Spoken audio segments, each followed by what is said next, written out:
인간이란 무엇인가? 인간이란 무엇인가? 이 질문은 철학자, 과학자, 예술가들이 수세기 동안 고민해온 근본적인 물음입니다. 세상의 지혜를 모두 갖고 있는 지혜로운 사람들, 철학자라든가 과학적인 방법의 연구를 통해서 과학자들의 연구라든가 또 인간의 미적인 감각과 필링을 통해서 어떤 창조물을 창조해내는 사람들이 근본적으로 물음을 가졌지만 성경은 이 질문에 대해서 한 번에 한마디로 가장 분명하고 아름다운 답을 제시하고 있습니다. 인간이란 무엇인가? 인간은 단순히 어떤 진화의 산물이나 우연의 결과가 아니라 하나님의 손으로 빚어진 특별한 존재라는 것입니다. 학교에서 이제 진화론 배운 거에 쇠뇌가 되어 있는 사람들, 가스라이팅이 되어 있는 사람들은 지금도 사람이 어떤 단세포 동물에서부터 시작해가지고 아메바가 됐다가 무슨 원숭이나 고릴라에서 인간으로 진화가 됐다. 이런 식으로 생각하는 사람도 많고, 이 머릿속의 생각이나 이 두뇌 구조가, DNA 그 구조가 진화론적으로 되어 있는 사람이 많아요. 그러니까 교회 내에서도 안수집사, 무슨 권사, 장로, 목사 뭐 이런 직분에 상관없이 교회를 얼마 다녔느냐, 오래 다녔느냐, 뭐 다닌 지 얼마 안 됐느냐 이거에 상관없이 이 머릿속 구조가 진화론으로 되어 있는 사람들이 많다는 거죠. 그러니까 우연히 태어났다는 거야. 우리가 우연히 태어났다. 그러나 성경은 하나님의 손으로 빚어진 특별한 존재가 인간이다. 이렇게 분명히 말하고 있습니다. 성경 말씀을 통해서 인간이란 무엇이냐, 여기 인간의 정체성을 발견하고 하나님 안에서 참된 의미가 무엇인가 그것을 찾고자 합니다. 저명한 신학자 어거스틴은 이런 말을 남겼습니다. 하나님께서 우리를 하나님을 위해 만드셨기 때문에 우리 마음은 하나님 안에서 안식할 때까지 쉬지 못합니다. 이 귀한 말씀은 인간의 본질이 하나님과의 그 릴레이션십 속에서 완성되어 간다는 레슨을 주고 있습니다. 오늘 첫 번째 바이블 메시지는 인간이란 하나님의 형상으로 창조된 존재이다. 독일 뮌헨에 사는 42세의 안나 슈미트가 있습니다. 안나 슈미트라는 여성은 환경연구원으로 일하고 있는데 이 뮌헨이라고 하는 것이 바이에른주의 중심 도시입니다. 옛날에 그 뮌헨 올림픽이 열린 곳으로 유명하죠. 뮌헨이라는 곳이 알프스 산맥 근처의 아름다운 자연과 맥주 축제로 아주 유명한 곳인데, 독일은 그 라인강을 끼고서 그 옆에 아주 기라성 같은 멋있는 성들, 옛날 독일 성들이 쫙 그렇게 즐비되어 있는데, 옛날에 여러분들 그 디즈니랜드 어렸을 적에 흑백 TV부터 시작해가지고 디즈니랜드 그 만화영화 나올 때 처음에 그 성 나오잖아요. 성. 그게 독일에 있는 성이에요. 라인강 옆에 있는 성들. 그런 성들이 아주 기라성 같은 성들이 그냥 쫙 라인강을 중심으로 해서 있고, 또 라인강 주변에 그 골목마다 그 맥주집들이 그렇게 많아요. 맥주집들. 저도 이제 독일에 가봤더니 그 맥주를 파는 그런 곳이 많은데, 맥주가 이제 이 도수가 없는 맥주도 많아요. 요즘에 이제 한국에도 그 무알콜 맥주가 이제 등장을 했는데, 옛날부터 독일에는 아주 전통적인 맥주가 이제 많이 나와요. 그 사람들이 이제 맥주집에서 맥주를 마시면서 거기서 춤도 추고 대화도 나누고 그런 장소인데, 이 42세의 안나 슈미트가 알프스 산맥 근처의 아름다운 자연과 맥주 축제로 유명한 그 뮌헨이라고 하는 그 도시에 살면서 성실하고 사려 깊은 성격을 가지고 살았는데, 등산을 취미로 했다고 합니다. 그리고 안나는 남편과 10대 아들 하나와 함께 살고 있었습니다. 우리가 이 안나 슈미트의 그 사는 모습을 이제 볼 수는 없지만 머릿속으로 이렇게 상상만 해도 야, 정말 멋있겠다. 멋있게 사는 그런 가정이로구나 하는 생각을 하게 될 텐데, 형상사상이라는 말이 있습니다. 형상사상은 형상이 본질을 닮았다 이런 뜻인데, 인간은 하나님의 형상을 반영한 특별한 존재다. 이런 의미를 우리들에게 전해주고 있습니다. 오늘 저렇게 말씀하니까 딱 떠오르는 그 성경 구절 있죠? 여러분들. 자, 한번 암송해 보세요. 창세기 1장 27절 말씀 시작. 하나님이 자기 형상 곧 하나님의 형상대로 사람을 창조하시되 남자와 여자를 창조하시니라. 지금 전 세계적으로 이게 이제 남자 여자 성에 대한 문제가 아주 핫 이슈예요. 전 세계적으로. 한국도 마찬가지고. 그래서 그 소수자들의 뭐 인권을 존중한다, 뭐 어쩌다, 뭐 여러 가지 얘기들이 나오는데 핵심은 뭐냐면은, 하나님이 남자와 여자라는 그 두 개의 성을 만드셨는데, 여러분들 무슨 병원이나 어디 이렇게 갔을 때 체크할 때 남자냐 여자냐, 메일, 피메일 이거 체크를 하잖아요. 남자냐 여자냐. 근데, 성소수자들이나 이 지금 전 세계적으로 유행하는 그 유행 물결이 뭐냐면은 성은 남자와 여자만 있는 게 아니라 제3의 성도 있고 제4, 뭐 캐나다나 호주 뭐 이런 데는 뭐 5가지, 6가지까지 체크하는欄이 있어요. 남자, 여자 말고. 그래서 이제 요번에 미국에서는 트럼프가 대통령이 되면서 성은 하나님이 창조하신 대로 남자와 여자 이외에는 없다. 제3의 성은 없다는 거죠. 이거야말로 엄청난 그 혁명 같은 일인데, 지금 미국을 기점으로 해서 이제 그 유행이나 그 기조가 전 세계적으로 이렇게 흘러가니까 한국에도 빨리 그게 와가지고 그 정신 나간 사람들 법률 제한하고 뭐 그걸 집행한다고 그러는데 그런 게 없어져야 되겠죠. 우리 기독교도. 근데 기독교 내에서도 이 목사들이 정신이 나간 목사들이 그런 거를 잘 모르는 건지 그걸 못하게끔 막아야 되는데 그걸 못하는 거예요. 하나님의 말씀을 실천을 못하는 거죠. 왜 그러냐면 그 잘못 얘기했다가 자기 그 신상에 문제가 생길까봐 입 딱 다물고 아무 말도 못하는 거 아니에요. 창세기 1장 27절에 하나님이 자기 형상, 여기서 이제 형상이라는 말이 히브리어로 첼렘인데 모양이나 유사성을 뜻하고 있습니다. 하나님의 본성과 속성을 반영한다 이런 의미가 있습니다. 인간이 뭐 원숭이에서 진화가 돼가지고 사람이 되고 우연히 그냥 하늘에서 떨어져가지고 사람이 된 게 아니라 인간이라고 하는 것은 하나님의 본성과 하나님의 속성을 반영하는 위대한 존재다라고 하는 것입니다. 이 창세기 1장 27절에 있는 말씀 한 구절이지만 엄청난 내용이 여기 담겨져 있잖아요. 모든 내용이. 근데 세상의 그 악의 세력이 이 말씀을 파괴하는 거죠. 말씀을 파괴하는 거야.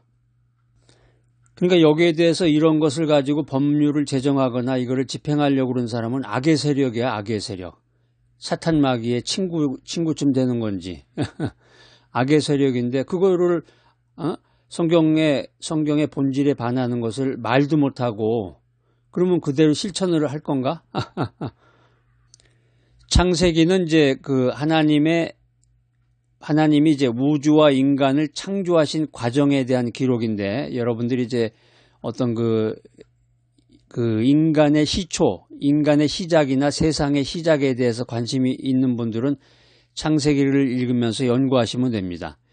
인간은 창조의 절정으로 하나님의 형상대로 지음을 받아서 특별한 지위를 부여받았다. 이게 성경 메시지예요.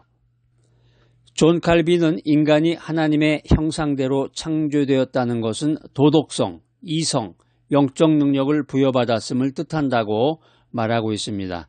이것은 인간의 존엄성을 나타내주는 말입니다. 인간이, 내가 하나님의 형상대로 형상을 지닌 고귀한 존재구나 이렇게 생각하면서 나 자신을 하나님의 걸작으로 생각하고 감사합니다. 또 타인을 존중해야 되겠죠. 타인을 존중하며 그들의 형상을 소중히 대해야 되겠습니다. 두 번째 바이블 메시지, 인간의 죄로 인해 상실된 본질과 회복의 소망입니다. 프랑스 파리에 사는 35세 피에르 듀퐁은 사진작가입니다. 파리는 예술과 문화의 중심지로 에펠탑과 세느강이 유명합니다. 작고하신 그 윤정희 씨라고 여러분 아시죠? 윤정희라는 배우, 아주 신성일 윤정희 하면 아주 옛날에 한국의 영화를 풍미했던 아주 유명한 분인데 그분이 이제 거기 파리에 살다가 이제 돌아가셨는데 프랑스 파리에 사는 이 피에르는 감성적인 성격을 가지고 있는데 내성적이고 취미로는 이제 빈티지 카메라 수집을 즐겼습니다. 낙낙장송이라는 말이 있습니다. 떨어져도 여전히 곧은 소나무처럼 죄로 타락했어도 하나님의 회복을 통해서 본질을 되찾을 수 있다, 이런 의미입니다. 파리에 사는 피에르는 아주 재미있는 자기 나름대로 인생을 즐겼지만 하나님을 모르고 세상적인 쾌락에 빠져서 지냈던 것이죠. 로마서 3장 23절에 보면 모든 사람이 죄를 범하였음에 하나님의 영광에 이르지 못하더니, 이것도 중요한 암송 구절인데 여기서 이제 죄라고 하는 것이 관역을 빗나간다, 이런 의미가 있어요. 죄라고 하는 것이 우리 흔히 그러잖아요. 내가 뭐 전도를 하거나 다른 사람하고 대화 나누다 보면 나 죄 안 졌어. 응? 우리가 성경에 있는 말씀대로 모든 인간은 죄인입니다. 그러므로 당신도 죄인입니다. 이렇게 얘기하면 무슨 소리하고 앉았어? 나는 죄인 아니야. 내가 죄진 게 뭐가 있어? 나는 깨끗해. 도덕적으로 법적으로 깨끗해. 이렇게 얘기를 하는데 그게 아니라 성경에서 말하는 이 로마서 3장 23절에서 말하는 모든 사람이 죄를 범하였음에, 이 죄라고 하는 것은 관역을 빗나갔다는 거예요. 하나님과 관계를 맺어야 되는데 하나님의 기준에 미치지 못할 때 그것을 죄라고 성경은 말하고 있는 것입니다. 오늘 등장하는 이 파리에 사는 피에르도 죄인이 아니에요. 뭐 잘못된 거 없잖아요. 평범하게 자기의 인생을 살았지만 하나님 기준에 미치지 못하는 인생을 살 때 성경은 죄인이라는 표현을 합니다. 오늘 성경 말씀을 통해서 사도 바울은 로마 교회에 인간의 보편적인 죄성을 설명하고 구원의 필요성을 강조하고 있습니다. 이거 다시 말해서 율법 아래서도 죄를 피할 수 없는 인간의 상태를 드러내고 있는 것입니다. 이 말씀을 이제 우리가 신학적으로 분석해 보면은 찰스 스펄전은 이런 말을 남겼습니다. 죄가 하나님과의 관계를 단절시켰지만 예수님의 구속으로 회복될 수 있다. 내 주변에 또 내 자신이 아무리 깨끗하고 아무런 죄도 짓지 않고 나는 죄인이 아닙니다, 이렇게 얘기를 하지만 하나님의 그 타겟에서 벗어나서 하나님 중심으로 인생을 살지 않으면 죄인이죠. 그게 이 죄로 상실된 본질은 그리스도 안에서만 회복이 될 수 있다는 것입니다. 우리가 예수 그리스도를 모르고 예수 그리스도를 나의 구세주로 믿지 않고 하나님 중심으로 살지 않으면 바로 그 사람이 죄인인 거예요. 바로 그 사람이. 세 번째 바이블 메시지는 하나님의 사랑으로 완성되는 인간입니다. 이태리 로마에 사는 50세의 마리아 로시가 있습니다. 이 마리아는 요리사인데 로마는 고대 유적과 맛있는 파스타로 유명한 역사적인 도시입니다. 여러분 파스타 좋아하시나요? 파스타도 이제 그 크림 파스타라고 그래서 되게 하얗게 돼가지고서 먹으면 아주 걸쭉하고 크림 맛이 나는 그 파스타가 연상이 되는데, 로마에 사는 이 마리아는 따뜻하고 활발한 성격을 가졌는데 취미는 정원 가꾸기입니다. 마리아는 남편과 딸 둘, 아들 하나와 이렇게 살고 있습니다. 여러분들 그 마리아 로시의 그 삶이 머릿속에 이렇게 좀 그려지죠? 행복하고 가족들과의 사랑을 나누며 행복한 인생을 살아가는 마리아의 모습을 생각해 볼 수가 있습니다. 애인지심이라는 말이 있습니다. 애인지심. 사람을 사랑하는 마음으로 하나님의 사랑이 인간의 참된 본질을 완성한다는 뜻이 있습니다. 요한일서 4장 16절 말씀입니다. 하나님이 우리를 사랑하시는 사랑을 우리가 알고 믿었노니 하나님은 사랑이시라. 여기 나오는 사랑이 이제 그 유명한 헬라어 아가페입니다. 아가페라는 것은 이제 조건 없는 헌신적인 사랑을 뜻하는 건데 하나님의 본질을 나타내고 있습니다. 오늘 성경 말씀 보니까 요한은 초대교회의 사랑의 공동체를 강조하면서 하나님의 사랑이 우리의 삶을 변화시킨다, 이렇게 말하고 있습니다. 오늘 이 말씀을 신학적으로 분석해 보면은 C.S. 루이스는 하나님의 사랑이 우리를 하나님의 자녀로 완성한다, 이렇게 말하고 있습니다. 하나님의 사랑이 나를 하나님의 자녀로 완성한다. 이것이 인간의 궁극적인 목적입니다. 하나님의 사랑 안에서 인간의 정체성이 완성됨을 여러분들 깨달으시기 바랍니다. 하나님을 모르고 예수님을 모르고 성령님을 모르면 하나님의 사랑을 알 수가 없고 하나님의 사랑 안에 있어야 인간의 정체성이 완성이 되는데 이런 과정이 없고 이런 깨달음이 없는 사람은 항상 내가 누군가, 인간이란 무엇이냐 여기에 대한 질문에서 벗어나질 못하는 거죠. 오늘 여러분들 짧은 시간 동안에 그 인간학에 대한 연구를 저와 함께 하신 거네요. 인간이란 무엇입니까, 여러분? 이제 오늘 이 메시지를 통해서 아주 분명하게 여러분들이 그 내용을 숙지를 하고 또 다른 사람에게도 그 내용을 이야기할 수 있고 여러분들이 글을 쓰거나 여러분들이 생각을 할 때 이게 굉장히 중요한 자료가 될 수 있을 거예요. 인간이란 무엇이냐? 인간이란 하나님의 형상으로 창조된 고귀한 존재입니다. 인간이란 무엇이냐? 인간이란 죄로 상실된 본질을 그리스도 안에서 회복받는 존재입니다. 인간이란 무엇이냐? 인간이란 하나님의 사랑으로 완성되는 존재입니다.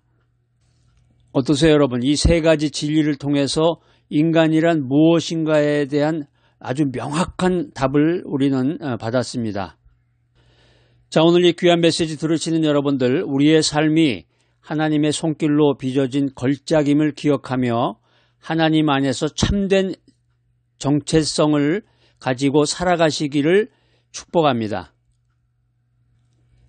사랑하는 하나님 아버지, 우리 모두를 하나님의 형상으로 창조하시고 사랑으로 완성해 주시니 감사합니다. 죄로 상실된 본질을 회복하게 하시고 하나님의 사랑 안에서 참된 인간으로 살아갈 수 있도록 도와주시옵소서.